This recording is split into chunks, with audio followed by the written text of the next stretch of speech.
November 1976 saw the election of President Jimmy Carter, who took office in January 1977. President Carter came into office during a period of relative calm in international relations between the U.S. and the Soviet Union, known as détente. During the period of détente, the U.S. and Soviet Union negotiated and ratified the Strategic Arms Limitation Treaty, known as SALT I, the ABM Treaty, and even extended détente to the space race with the cooperative joint space mission called the Apollo-Soyuz mission in 1975. President Carter inherited the SALT II negotiations and was intending to continue the cooperation between the two superpowers. Despite the reduced tensions, nuclear treaties, and ongoing negotiations, the two powers' nuclear philosophy remained based on mutually assured destruction, or MAD. It was also evident that both sides were exploring ways to deviate from the unsatisfactory MAD policy, either through negotiated disarmament or a shift in nuclear doctrine. Like all other presidents since President Truman, President Carter routinely reviewed his nuclear policies to ensure they aligned with his national objectives and kept pace with evolving technologies, warhead inventory, and geopolitical situations. In a document known as NSC-18, President Carter sent a directive to his National Security Council, or NSC, focusing on the U.S. national strategy. The directive was issued to Vice President Walter Mondale, Secretary of State Cyrus Vance Sr., and Secretary of Defense Harold Brown, along with the OMB Director, Chairman of the Joint Chiefs of Staff, the Director of the Central Intelligence Agency, the Director of the Arms Control and Disarmament Agency, and the Special Assistant to the President for National Security Affairs, on August 24, 1977, and it was classified as top secret. The document covered the topics below. The introduction is based on the internal discussion from the Special Coordination Committee and Strategic Force Objectives, Strategic Programs, Strategic Targeting Policy, General Purpose Forces, NATO, Global Contingencies, Asia, Additional Studies. The term strategic in the document is a reference to the U.S. Strategic Nuclear Forces, which compose the U.S. nuclear triad.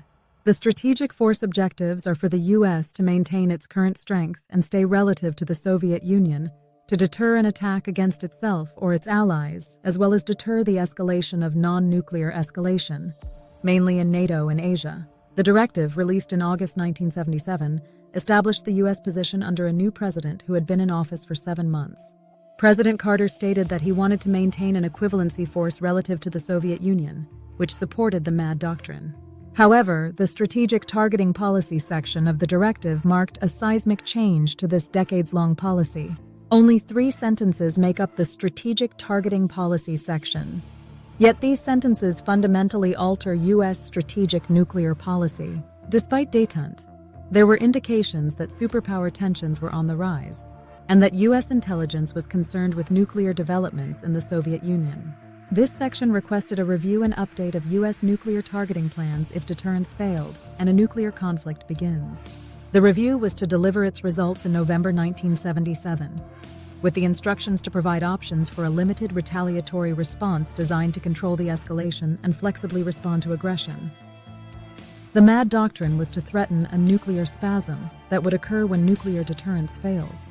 This nuclear spasm was when both sides committed all their nuclear forces to destroy each other. NSC-18 altered this situation by proposing an updated policy for a limited nuclear war. The directive continues, stating that the U.S. target plan aims to limit damage to the U.S. and its allies as much as possible, deliver an unacceptable amount of damage to the Soviet Union, and force a termination of the nuclear exchange on terms most favorable to the U.S. A new targeting review was to determine what would be required to create the unacceptable levels of damage to the Soviet Union.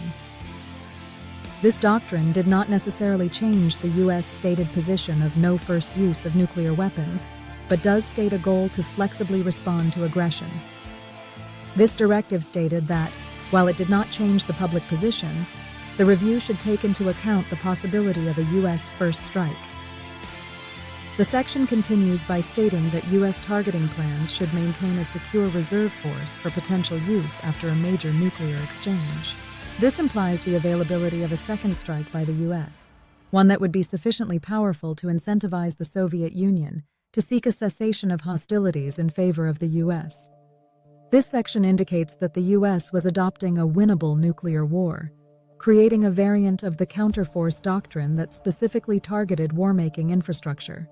The reserve force was an indication that it was to provide a counter-value force that was specifically meant to target the Soviet cities and, more importantly, their populations. Targeting populations and cities was a primary component of MAD. President Carter's NSC-18 was top secret, and it set the U.S. on a policy position that nuclear war was a war that could be fought and won, and not just a purely deterrent policy that was found in MAD. MAD was still a legitimate doctrine, and force equivalency was still a key component of U.S. nuclear policy. However, this presidential directive introduced a new option, shifting from a strategic nuclear mutual doomsday to a limited war. This new focus was on using nuclear weapons to win a nuclear war with the Soviet Union, which did not necessarily result in the complete annihilation of each country and its allies. The terms winning and losing in a nuclear war are relative, given that even a limited nuclear war is likely to result in millions to tens of millions of casualties. Even a winner in a nuclear war is likely to face catastrophic and potentially politically fatal casualties. Unanswered was whether a nuclear power like the US or the Soviet Union would accept the defeat of losing a nuclear war, or if they would use the action-reaction cycle to escalate to a general nuclear war and engage in counter-value targeting. President Carter might have responded to reports of a shift in Soviet nuclear doctrine, as both sides explored alternatives to catastrophic nuclear war. Regardless, the limited nuclear war doctrine has gained widespread acceptance since the end of the Cold War and continues to this day.